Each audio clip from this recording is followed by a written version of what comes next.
I'd like to introduce now our sort of first keynote speaker of the day. It's Father Augusto Zampini Davies.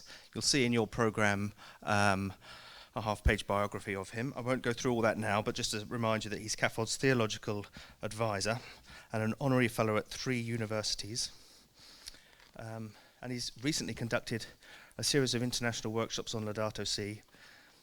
So I think we're in very good hands. You know, it's time to sort of reflect on Laudato Si. That's been around for a couple of years now, and we had the perfect person, I think, to guide us on that. I had great pleasure in meeting Father Augusto in November because a colleague of mine, Catherine, took me to see a talk which would be, I'm assuming, very similar to what we're all going to hear today. And it was fantastic, very inspiring. And we went for a drink and a bite to eat afterwards, which I'm hoping we're going to do again today. And I can assure you he's just as passionate and enthusiastic off the stage as he is on the stage. So please give a warm welcome to Father Augusto.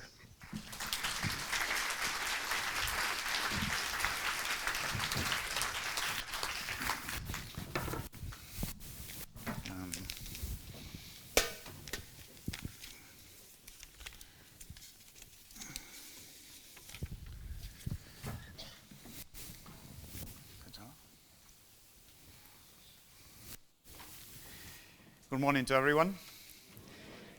So it's a pleasure to be here with you, and thank you very, very much to Adrian and Bishop Dominic for inviting me. And thank you for also. I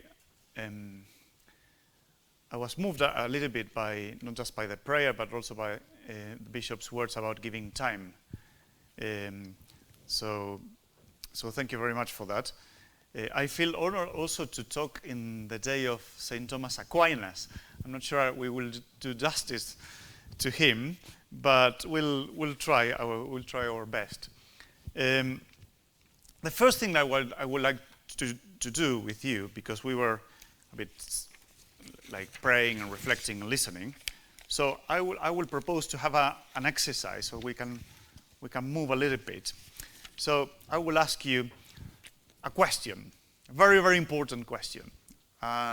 So who of you think that you are a very important individual? So the ones who feel that you are an important individual, can you please stand up?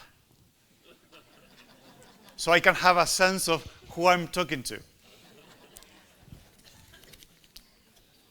1, 2, 3 at the back, 4, 5, 6. Only 6. 7, 8, 9. No, all of us know, because if you think you're an important individual, you need to stand up. You see, this is one of the problems when we talk about common good and things.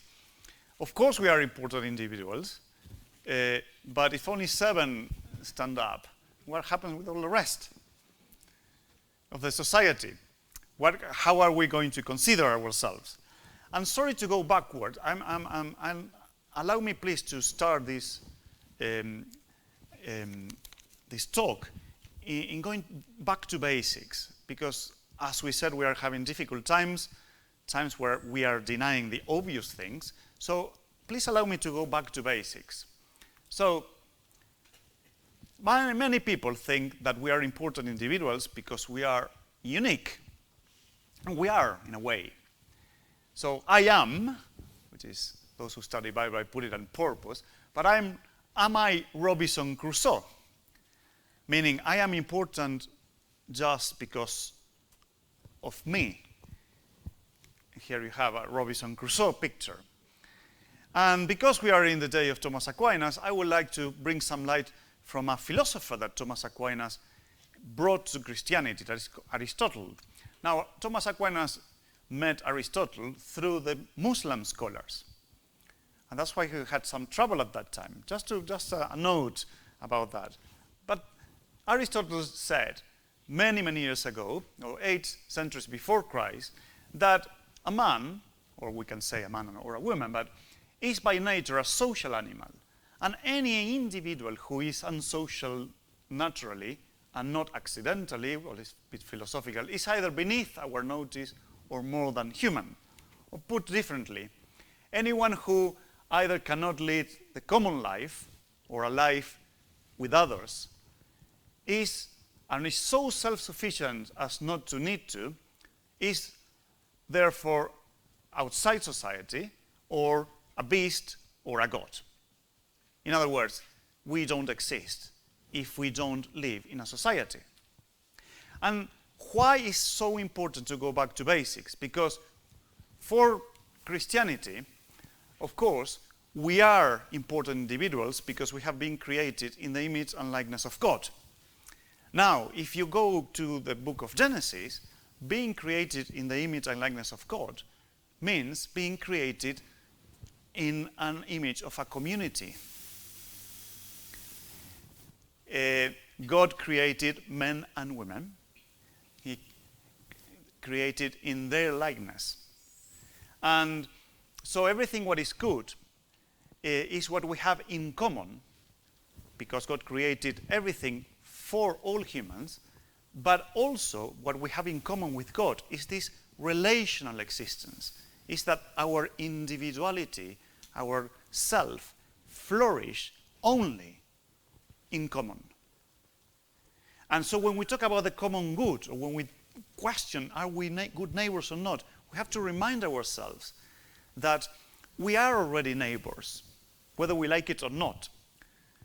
So the question is good. I am a good neighbor or not? But there's no way to say that we can understand ourselves, we can flourish, we can even follow Christ without the social dimension. Now, the relational dimension. Again, if you go back to the book of Genesis, so the first 11 chapters of the book of Genesis, they are all weaved together. This is a whole story. That one of the things that Pope Francis insists in many of his documents and speeches, but especially in Laudato Si, is that we need to bring back the biblical narratives that are so compelling to humankind, not just to Christians. The book of Genesis is one of them. Most people would, probably they wouldn't know the details, but most people would know who Adam and Eve are. There are lots of plays as well, and narratives and literature about that. Most people would know who Noah was. There was a movie a couple of years ago with Russell Crowe being the main character about Noah. It was excellent, actually, in my opinion. Most people will know what the Tower of Babel, or Babel, I don't know how to say it in English, is. You see, all these narratives, they depict what happens when our relational existence does not follow the common understanding of our self. For example, our intimate dimension of relation with myself and with God, I would say in Christian terms, the cross, the vertical dimension of the cross, is distorted, no? There's nothing more intimate than a couple. And Adam and Eve distorted the relational dimensions when? So the original, what we call the original sin, that we all know that had nothing to do with sex, as many people think. The original sin, do you remember what was the original sin? So I will just refresh your memory a little bit. They were able to eat from all the fruits of the garden, from all of them. They were able to enjoy all the goodness of that garden that was created before them, but for them. Except for one. One tree in the middle of the garden, they couldn't touch it, they couldn't eat it, because there was a limit. It's a limit to our relational dimension. Why there is a limit? Because we are not God. There's always a limit. They were able to eat everything except one tree. Do you remember the name of the tree? Yes, sometimes it's called either the tree of life or the tree of knowledge. There are two references, but anyway, there's only one. What did they do? They went for it. Now, you tell me if this is not resonating what is happening with our common home. We have lots of things, but other things that we cannot have, we cannot do. What do? We have a tendency to go for it. And that's the original sin, you see. The original means that it's the origin of a cascade of sins. I mean, when I mean sins, forget about the guilt of things. Let's think about how do we corrupt our relational existence. So it starts by not accepting that we are limited and that we are living in common with other creatures, and that we have that. Adam and Eve. It continues with Cain and Abel. The story of Cain and Abel is so powerful. Do I have to look after my brother? Why? Do I have to look after a refugee? Why? Do I have to help people, millions of poor people living in India? Why? In India, there are so many millionaires there. Do I have to help to be considerate with recycling and living more simply? Why? If the Americans are just throwing the world out of the window, why should I bother? That's the question of Cain. Can you see? So that's that when we denaturalized our understanding and our acknowledge that we are brothers and sisters. We are already brothers and sisters. And because we are related, the only way, again, that we can flourish is in common. As soon as we start saying, why I should bother, there's a problem. And of course, it's ended on the killing, but which is even worse. And then in the Bible, amazingly, before the society came the environment. So the story, again, is so powerful. It says there was such a... So the human beings started to create big cities. There was such a corruption in the society that they destroyed the whole environment. Well, any coincidence with what's going on at the moment? When there is a lot of corruption and when we forget that we have to live in common and we have to administrate this in common, we risk destroying the whole planet. And that's exactly what's happening now. And even worse, Babel, we have in common the capacity to talk, to think, to communicate. But when we do it in terms of trying to impose our existence above others, that's the problem. That's the tower. That we want to be on top. So when we consider that we are more than others, well, and we start to, when we don't dialogue, if there's only one word I would like to remember after my speech from Laudato Si, from the Pope's messages, the importance of dialogue. But dialogue means not to impose my view, but to truly listen and create something new. So you have, even in these 11 chapters of Genesis, you have these very powerful stories, really compelling, that are our own existence. Because these books, these stories, I hope that nobody believes that they are chronological stories. Genesis means the origin. Chronos is the time. So it's not that we are going back to the time. These are not books of history. They are true, absolutely true, but not in terms of the chronological true, but in terms of what we say in theology, the theological. You go down. You don't go back. You go down. Everybody can read any of these stories and can feel identified in his or her own life or in his or her own society. So I'm sorry to do that because it's not just the Bible. For Catholic social teaching, and this is the compendium of the Catholic social doctrine of the Church, insists that we don't like to call individuals. We like to call them persons, or a person, because a person means that I am an individual in relation. I'm a person in relation. Because one of the risks that trumps the common good is individualism. Personalism is different, because a person is always in relation. And that's our image and likeness of God.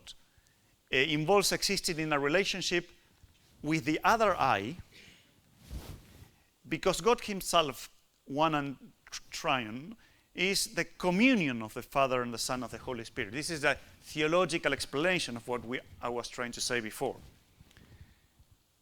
Now, even if you want to go for a most powerful story, in my opinion, about neighbors, or I can, you know that Pope Francis, he I'll tell you a brief secret.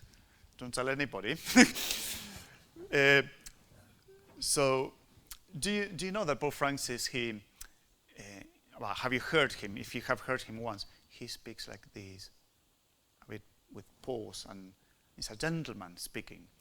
And he sounds like a British man, actually, and not like a Latin American, like we are shouting and excited. And the reason is because he has only one lung.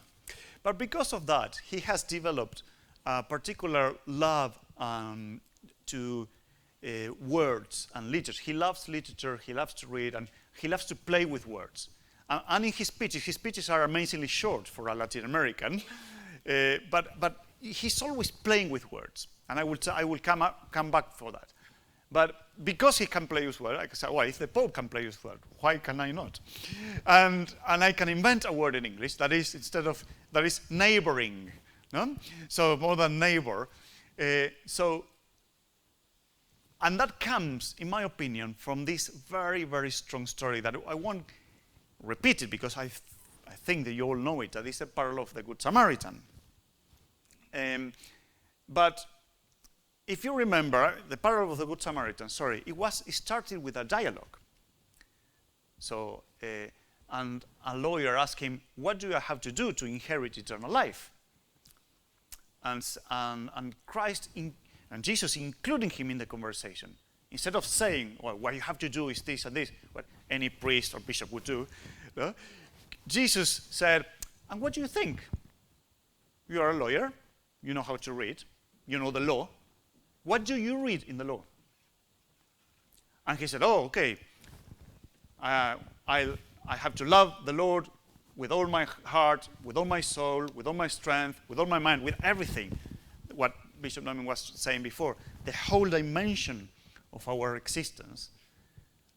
And love your neighbor as myself, or as yourself. You see, even this love commandment is connected, myself, with God, and with others. It is impossible to disconnect that, even with our brothers and sisters who are Jews. They believe that. And Jesus said, oh, that's wonderful. You have spoken very good. Go and do this. Do this, like we were meditating in the reflection today. But the problem is, I used to be a lawyer also. So the lawyers, we always want to argue, actually. So probably the lawyer wasn't very pleased with this very helpful discussion and said, well, and who is my neighbor? Because I have to like my neighbor. Who is my neighbor? Hold on a minute. I want to pause for a moment. This is really important because this is affecting our understanding of the common good. We believe, this lawyer used to believe, you tell me God, please God, or Jesus, or Rabbi, or Master, or the church, tell me who is my neighbor, an object. The church, Bishop, please tell me who is my neighbor. Then I go and help the neighbor, and therefore I got salvation, inherit eternal life. That's absolutely an individualistic approach to salvation. And the ones who had that individualistic approach to salvation in the times of Jesus were the Pharisees. And you will notice that the only group of people where Jesus were arguing all the time were with this group of people, that were religious people, but had a completely misunderstanding of salvation because they didn't understand this relational thing. It's me. You tell me who is the object that I have to help. I go, and it's me, my actions, that save me. I'm sorry, but Jesus is better than me, of course. So instead of saying this to this man, who is my neighbor? He started to tell a story. He know that those who like arguments can counter-argue. And you have to be a bit political to understand, no? In the present moment. You can say whatever you want, and people like to argue. Not least the president of the most powerful nation in the world. Huh? He likes to argue. But Jesus say, okay, he told a story. A certain man was going down from Jerusalem to Jericho, and he fell among robbers. And then he kept telling the story. No? Some passed by, another stopped and looked after him and cared for him and cured him and took him to the inn and paid him to the innkeeper everything and say, I'm going back, etc. And then he wants to include the person again. Who do you think of these three who encounter a suffering, concrete suffering person, who do you think was a neighbor to the man who was robbed and in need?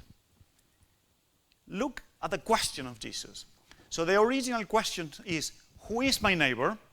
And Jesus, instead of discussing all these things I was trying to explain you, relational existence, he said, the question is not who is my neighbor, is who is behaving as neighbor.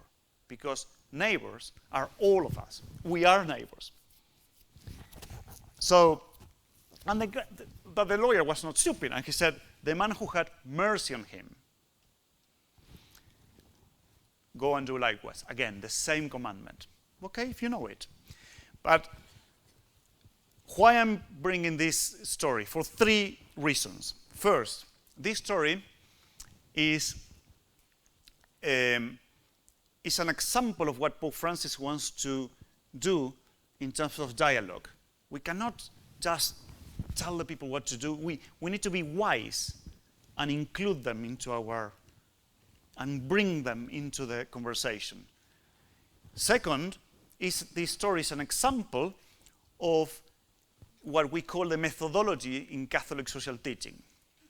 So of seeing what's going on, the whole story Luke plays with the verb seeing. They saw a man lying there. They kept going. The Good Samaritan, he saw him, he was moved by compassion, etc., etc. It's all about start with the seeing, then judging what shall I do, and then do it. So we see, we judge, and we act. And who is my neighbor today? Well, I would say, who is behaving as neighbor? Again, going back, who is behaving as neighbor? Now, to answer this question is, well, who is the neighbor who's crying out? Because that's the litmus test. To be a neighbor of Adam when he invited me to have some pints in a pub is very easy, isn't it? But to be a neighbor of somebody who is suffering who I don't know, because that's a man, or who is an enemy of myself or of my people. The Samaritans and the Jews were enemies. That's a different story. It's very easy to be a good neighbor of somebody who loves me.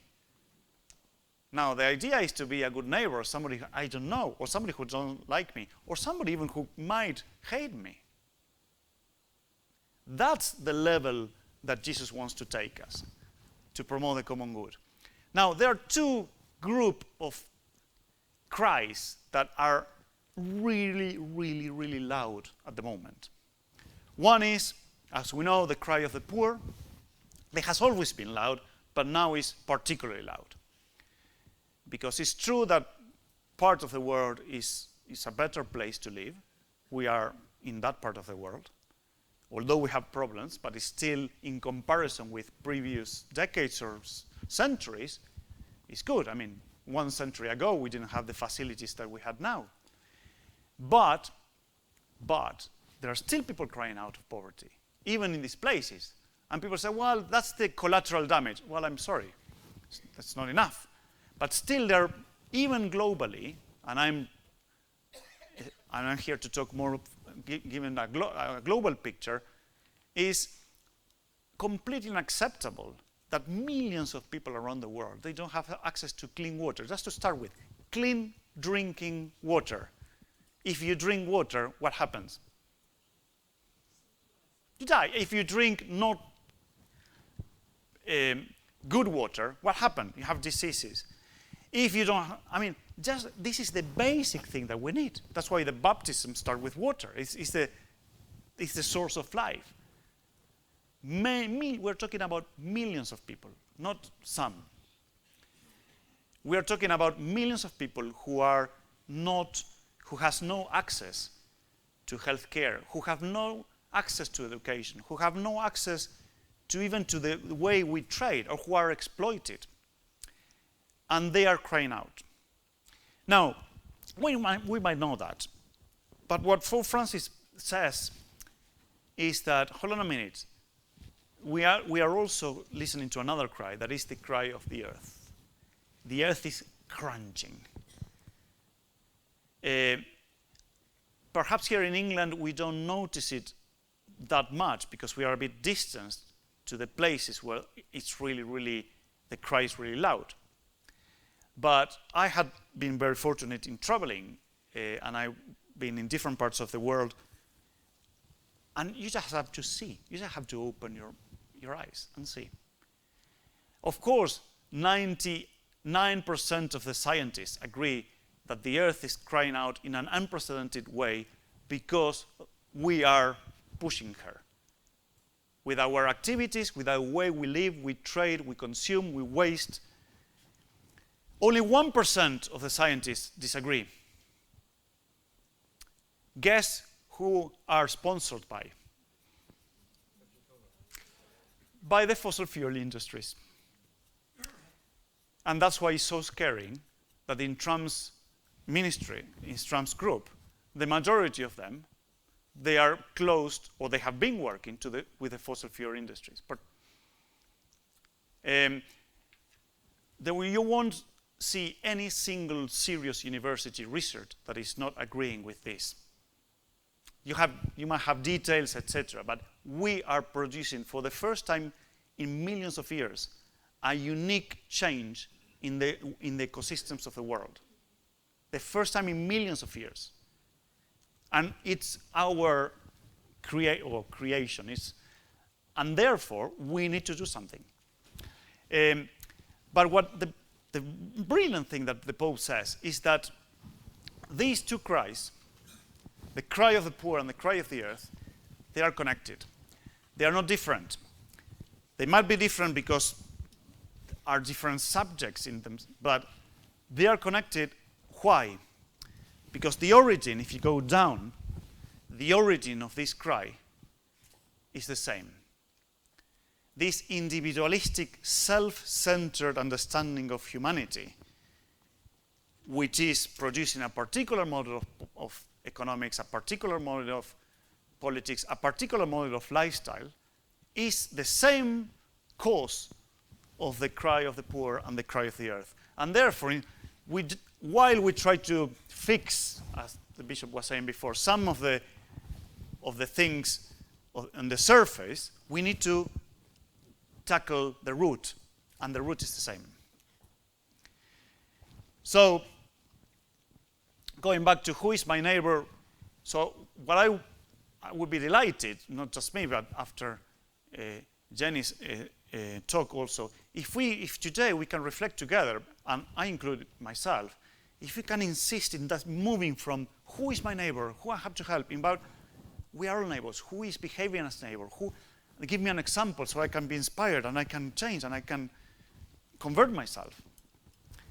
And for that, the Pope says we need a new understanding of neighboring, of solidarity. For a new understanding of solidarity, there's no way we can do that if we are not involved. It's not, what he's saying is we don't need a new understanding of solidarity from my mind, from a reasonable, from a theoretical perspective. We need a new understanding of solidarity because we need to change. Now, the change is from going from indifference, from the indifference of the cries, to a loving awareness. From utilitarianism to gratuitousness. Utilitarianism was when we approach everything just for the sake of utility functions, and therefore all the rest are collateral damages. Utilitarianism is a very powerful and very good moral philosophical approach. It's not, but we do as best as we can to to the majority of people. And what happens to the rest? Well, the rest is the consequence.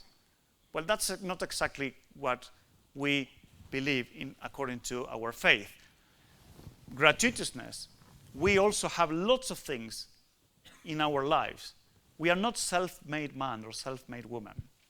Even the ones who think like that, if you stop and say, why do you have that? Why have you been so successful?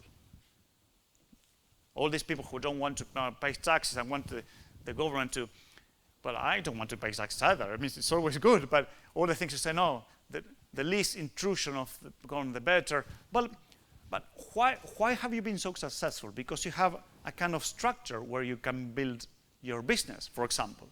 Without that structure, you wouldn't be able to do that. Now, that structure is given to you by others. You didn't create that structure, especially in the global scenario. We need also to move from selfishness to generosity and from self-advantage to solidarity.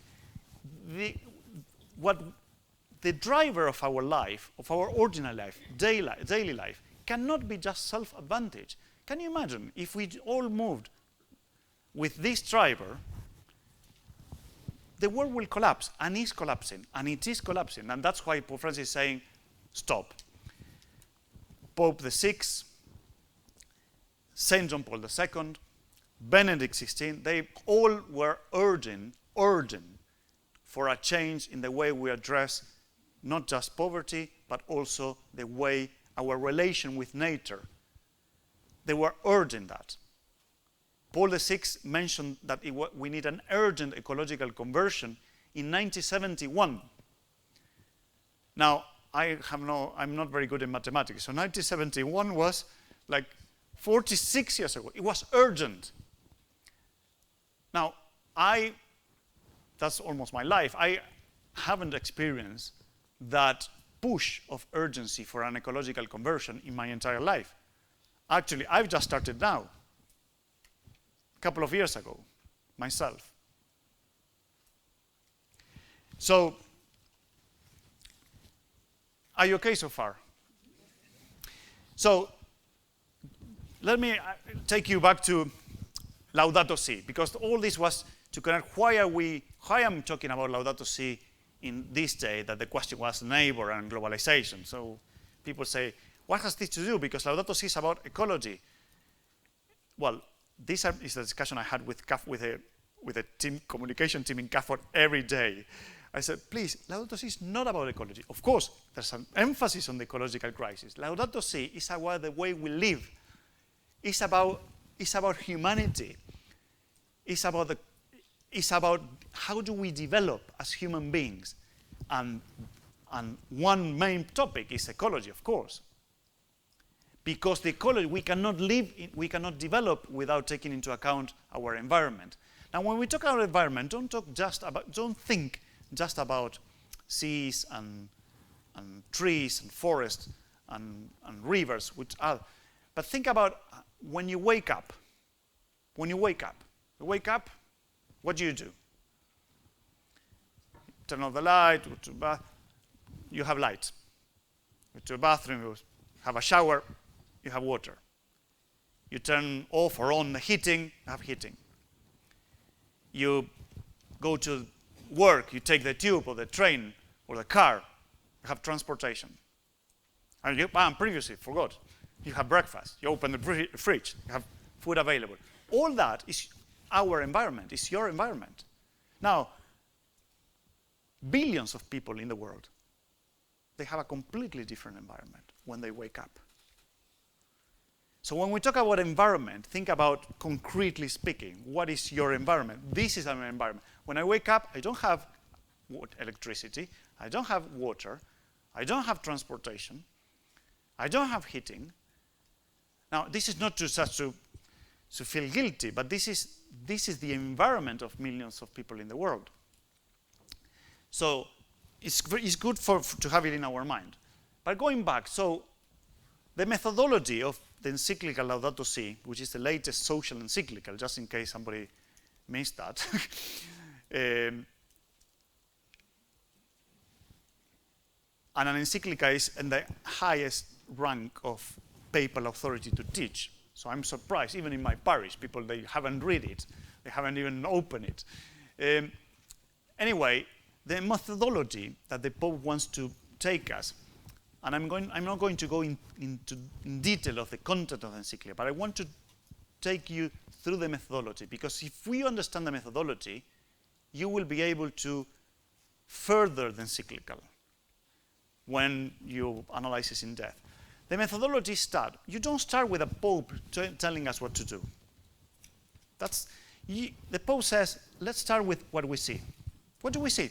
Like the Good Samaritan, what do we see? Open our eyes, what do we see? So it's the seeing the first time. Now the seeing, this time, the Pope brings other churches, bring the Orthodox Church, bring many conferences of bishops all around the world, and bring the best science available. So it's a truly ecumenical seeing. I cannot see the world just with my eyes. So the Pope is bringing that. What do we see? Well, we see that the world is a mess. And there's a lot of problems. And I go back to this, the seeing. This is what we see. This is our development model. And we see this extreme inequality and environmental and ecological degradation. This is what we see. And we see that there's a lot of pollution, global warming and climate change, loss of biodiversity. Sorry, just opposed to global warming and climate change. When we talk about climate change, do you remember here last year we had floods and people were complaining it was painful. But think about this. In the places I visited last year in Africa, for example, they are experts in their own climate for generations. Now they don't know what's going on. They cannot predict anything. But that means that their animals, if they have animals, cannot eat and they die. That means that the crops, and they are fed by those, they cannot do it. And what do? They migrate. I will do the same. They migrate. When I was in Bangladesh, the salinity of the sea in Bangladesh, it's not just Bangladesh is iconic because of the level of the sea, but the salinity of the sea is so high that women, for example, who are pregnant, the risk looks in the baby. So what's going on in Bangladesh today? Millions of women, every month, they migrate, the ones who live near the sea, they migrate inlands. And we're talking about millions, we're not talking about thousands. Now, we are concerned about a couple of thousands here. Can you imagine billions of people moving? And this is what already happening in some parts of the world, and this will continue this will increase. So, problems of water, decline of quality of human life, especially in cities, weak responses, lack of political leadership, conflicts, and rapidification. This is a word that Pope Francis invented. I will post this because I would like to tell you some stories so you can enjoy a little bit more. When the encyclical was ready, and this is a true story, it was a long process, and everyone was expecting the encyclical, and they were in a hurry because they needed to send the encyclical out before the Paris Agreement, because the Pope wanted to have an influence on the political dialogue, and he did. And so they came with a very last text, and then, but a collaborator of Francis said, Holy Father, we want to change a word. And the Pope said, now there is already, what word do you want to change? This word, rapidification. And he said, and what's wrong about it? It doesn't exist. So it doesn't exist in Spanish. It was written in Spanish, as you can imagine. What is rapidificación? It doesn't exist in English, doesn't exist in French, doesn't exist in Italian. Can we not change it? And the Pope was silent for a while, and he said, oh, you change any word you like, but rapidification, just leave it. And the reason is because it's very difficult. It's a very good word to condense an idea. You see, it's very difficult to explain. You have to use a whole sentence. Rapidification, what does it mean? That we are always in a rush. And because we are always in a rush, as the bishop said before, we cannot dedicate time, not least to God, but not time to others. time to the common good, time to see what's going on. And we are always in a rush. I'm in a rush. Sometimes I'm celebrating Mass, and I'm thinking what I have to do afterwards, in the middle of the Mass, in the middle of the Eucharistic prayer. So it's not just other people, it's also me. People, when we have a conversation, listening, and you want to already answer before listening to the other. We are in a rush. Now, when we apply this to a development model, that's problematic as well. We are rushing in our relationship with the earth. So we are not allowing the earth to rest or to speak out. And the earth is then grunting. And we see this. We see all these problems. That are merely symptoms.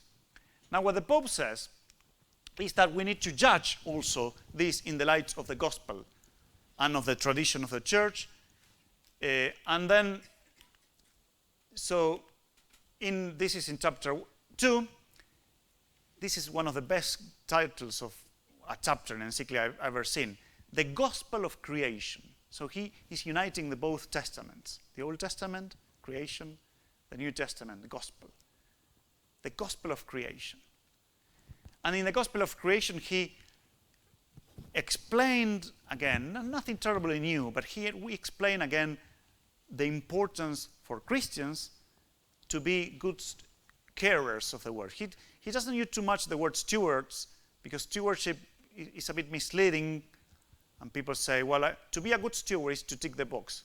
You can be a good teacher, you go to the classroom, you give your lecture, then you go away. You can be a good priest, you go to your parish, listen to confession, celebrate, pim, off you go. But as to care, you cannot care what you don't love. You cannot care what you don't. You can argue, well, stewardship is the same. Yeah, but stewardship needs a lot of explanation. Pope Francis is talking to everyone in this encyclical, and everybody understands what care means. Teachers who care for the students, they walk an extra mile. Priests who care for their flock, they walk the extra mile. And Pope Francis wants Christians who care, who love God's creation, they will walk the extra mile. The care for our common home requires love, requires a special thing. It's not just to be responsible with because it's not just about recycling, which is. It's about decycling. It's to use less. It's not just about being responsible with the way I use my motorbike or my car. It's trying to have new cars and motorbikes, new ways of transportation. So we need to care for what is common, not just what is mine.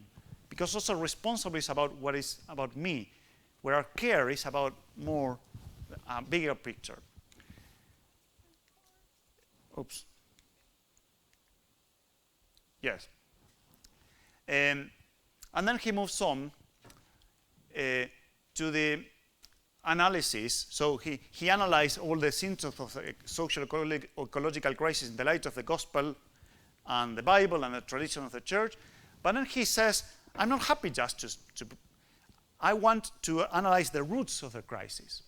And in chapter 3, he has this, the critical analysis. They said, what is causing all this problem? And he says, one is the myth of perennial progress. What is a lie? What does it mean? That we think that if we progress every day and every year a little bit more, if we have more every now and again, we will be a better person, we will be a better society. Well, at the moment, with this development model, that's a lie. We cannot have more and more and more and more and more because we will collapse. The way we are producing is not sustainable in the future. And this is not just the Pope saying that. Even the Sustainable Development Goals, all nations agree with that. But you listen to Radio 4, you listen to our own politicians, you listen to our own economists, you listen to our own, if you're in a school, if you're in a board of somebody, or any institution. We want to grow. And the Pope is telling us, what is growth? What is growth?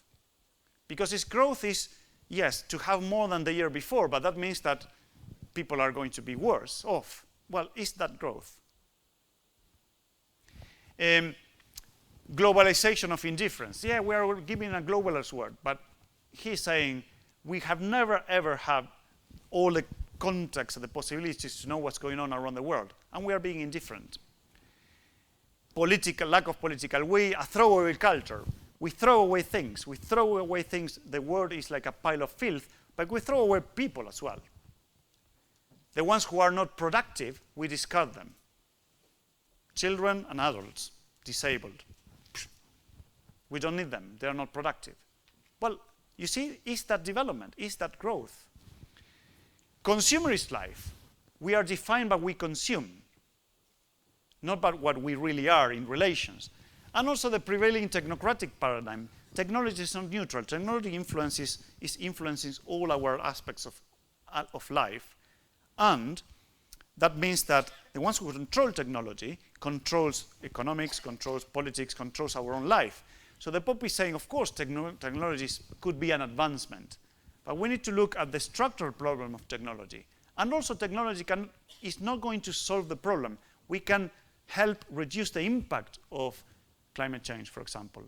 But the root of climate change is the way we are producing, consuming, and wasting, and trading. So we need to change that if we want a long-term solution.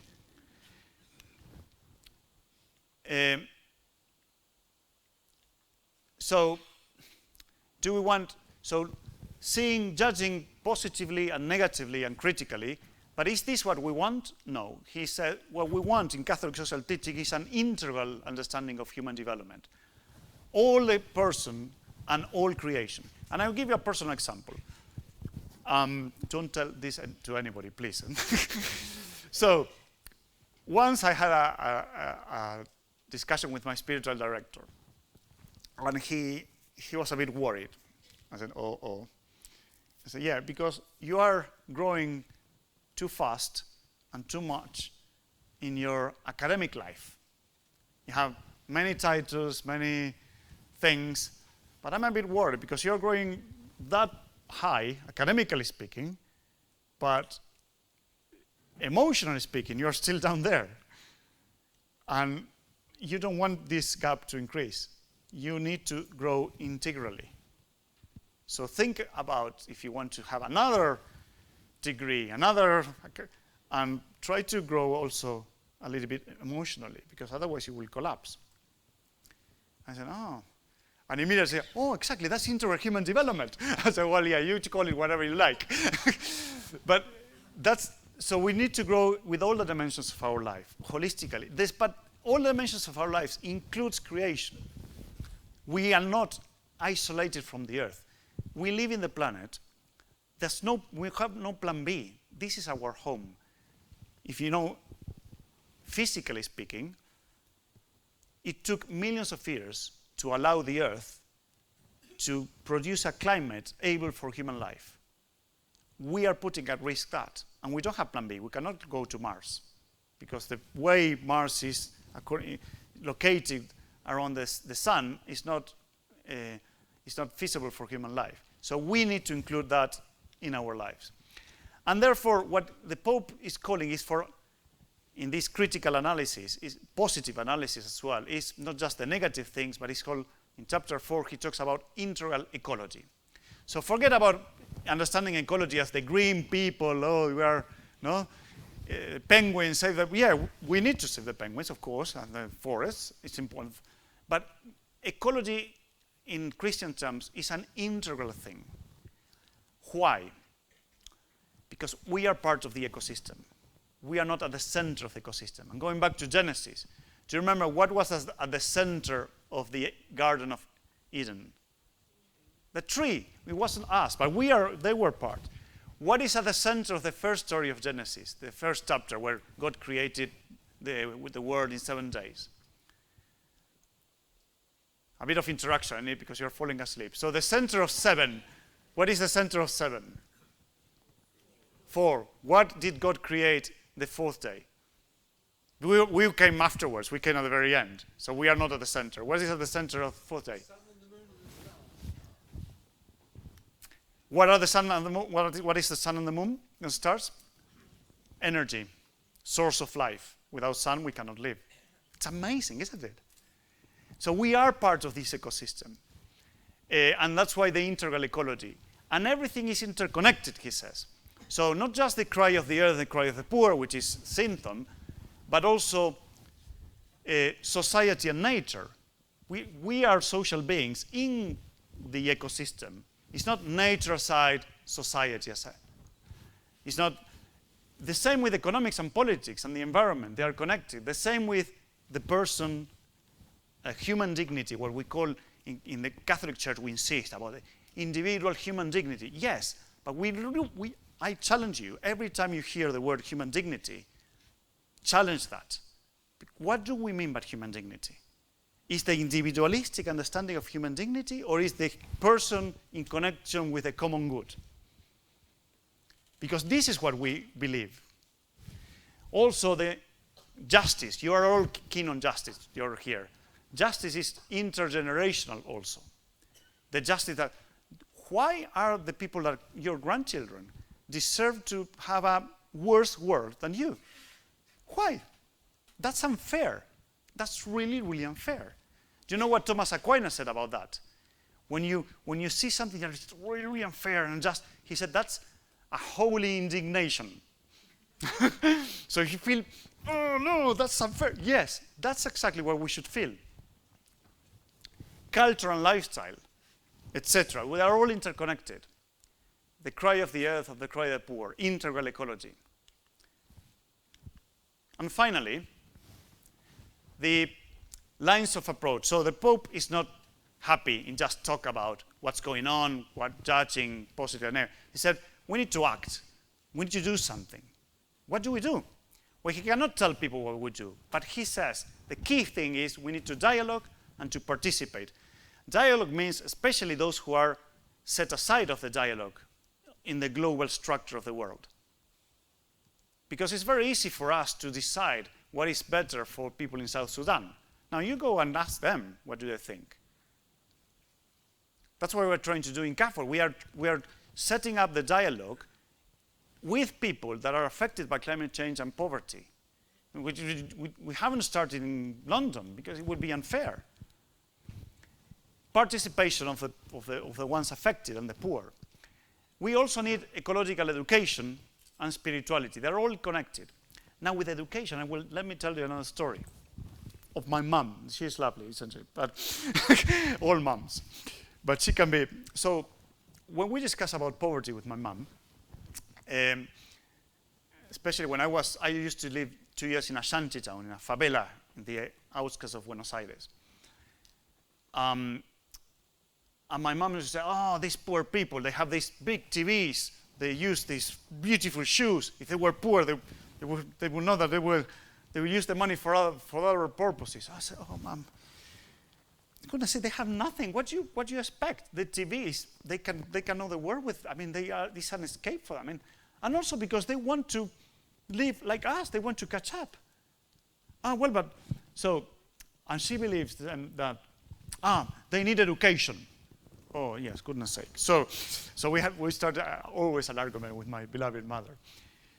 Yes, and you will find many people in England saying, the problem of all this, oh Father, I know, the problem of all this is education. And that's why the Catholic Church will have so many good schools. Yes and no. Because my example is the First World War was initiated but very well-educated people in terms of school. The ones who are now, who has just taken over the governance of the most powerful country in the world, are all very good educated people. They went to schools, universities. So the problem is not education in terms of schooling or instructing or even awareness of. The problem is what kind of education? And this is, the Pope puts the finger in it. What kind of education do we need? And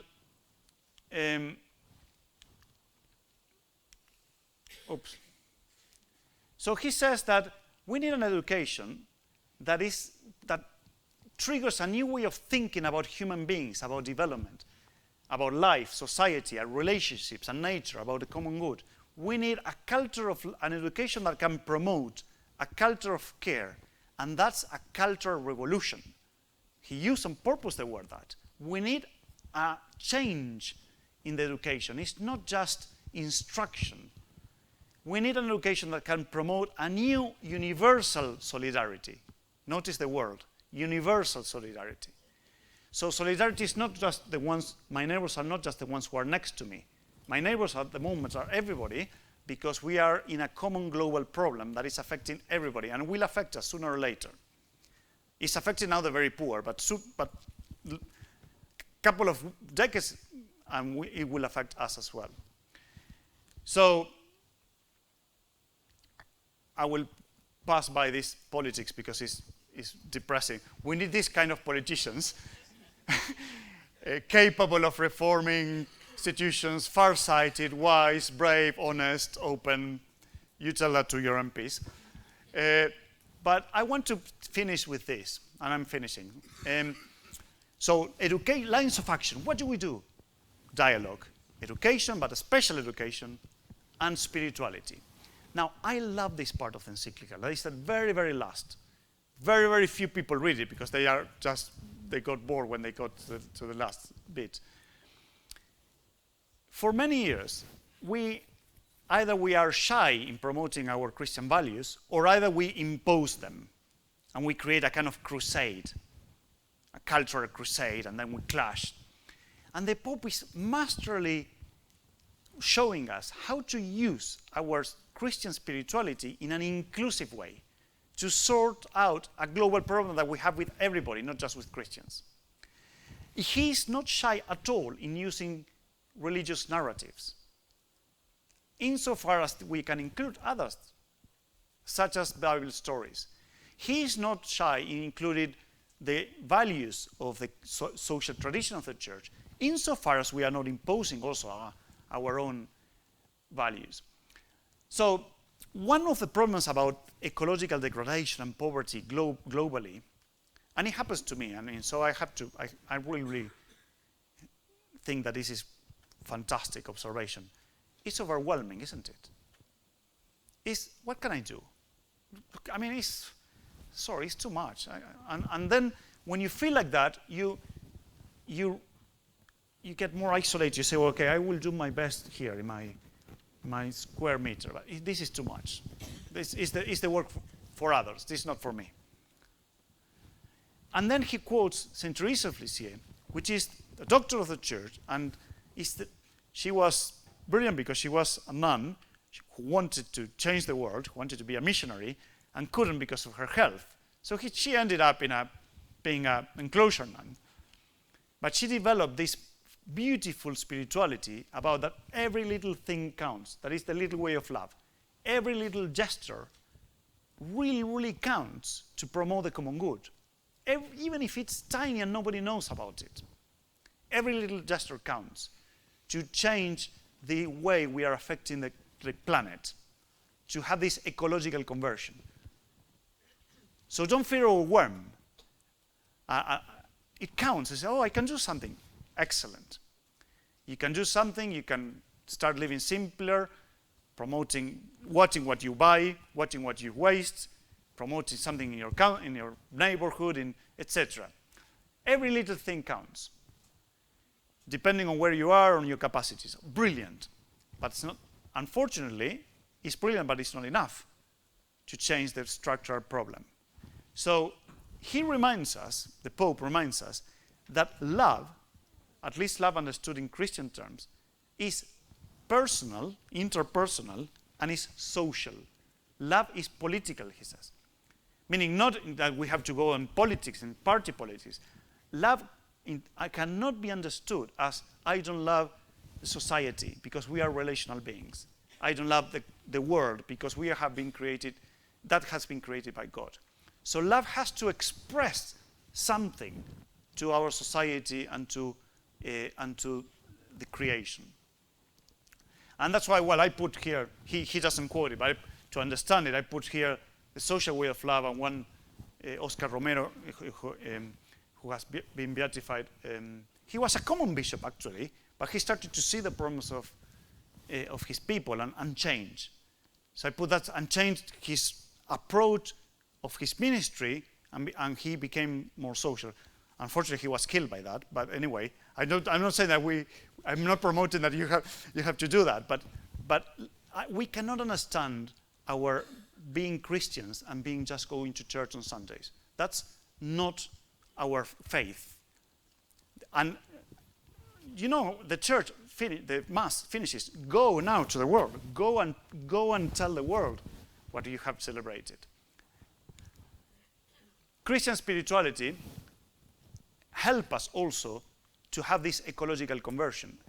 I was in another story. I was in a meeting in the United Nations in Bonn, and they asked us to speak about this, and I thought nobody's going to come. Who will be interested in the Pope?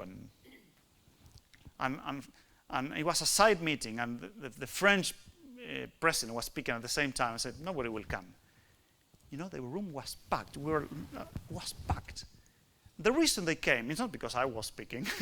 The reason they came is because they said, representatives of nations, they said, we need some inspiration. We cannot move forward. We are all trapped into this debate. Everybody has reasons.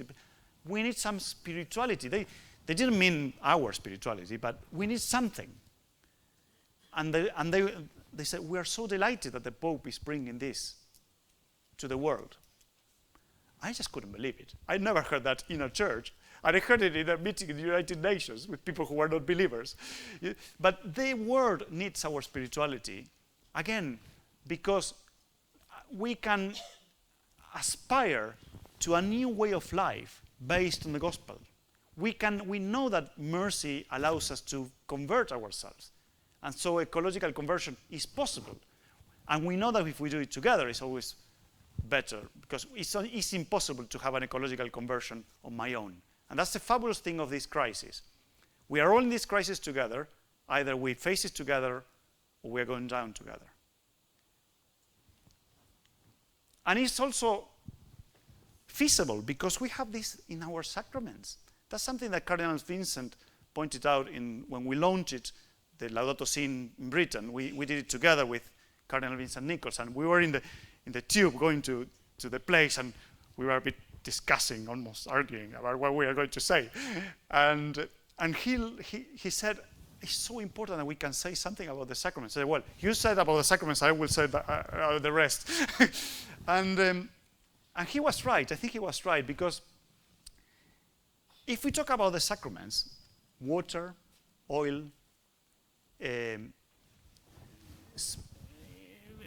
candles, light, it's all about the connection between the divine and nature, and a prayer that I wasn't aware of. And the priest, we can say it in silence because we can play music, but I think we should create more hymns with this prayer.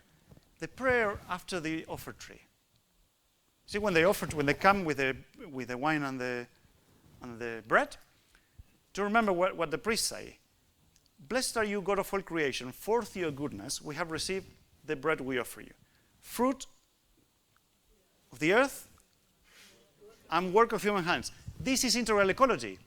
This is what the production. It will become our bread of life. Now, the fruit of the earth and work of human hands now is destroying the earth. And that's exactly what the Eucharist, we celebrate just the opposite. So we have a very powerful celebration there that is telling us the way we connect earth and work should help us to change this. The same with the wine. Transformation, challenging, dialogue, not imposition, creative ways of seeing the world, and inclusiveness. This is about Laudato Si, and I will conclude with, you pay attention to the title was created by Pope Francis. You know that encyclical is not written entirely by a pope, as you can imagine, no? But he has been present in every single thing, but there are lots of advisors, but the title was his own. So much so that nobody knew the title just even one day before the encyclical was launched. But the title, Laudato Si, this is a faith statement, but an inclusive faith statement, because it's written to everybody, not just to Christians, not just to believers. How can faith include other people and inspire our people to transform the world, to promote the common good, be good neighbors, and promote justice? Laudato Si, to care, as I said before, a renewal understanding of our stewardship. The common, we are common creatures, we live in a common home, we have a common problem, we need common solutions. And home, the word home in Greek is oikos. Now, this is a way of playing with words. Oikos is the roots of oikumene, that is the world, but also of ecumenism, the dialogue with all the world. And ecumenism is present in the encyclical. The Pope wants us to take it further. Oikos is the word, is the root also to economics. The oeconomics, the way we administer the house, the home. And also is the way to ecology, oecologis, the way of life, the home of life, the web of life. So economics, ecology, and ecumenism needs to go hand in hand. But our faith can do something about. Our faith can transform the way of our economic development, can transform and can bring something good into our ecosystem, and of course can bring a new way of understanding of solidarity and common good through a new dialogue with the world. Thank you very much.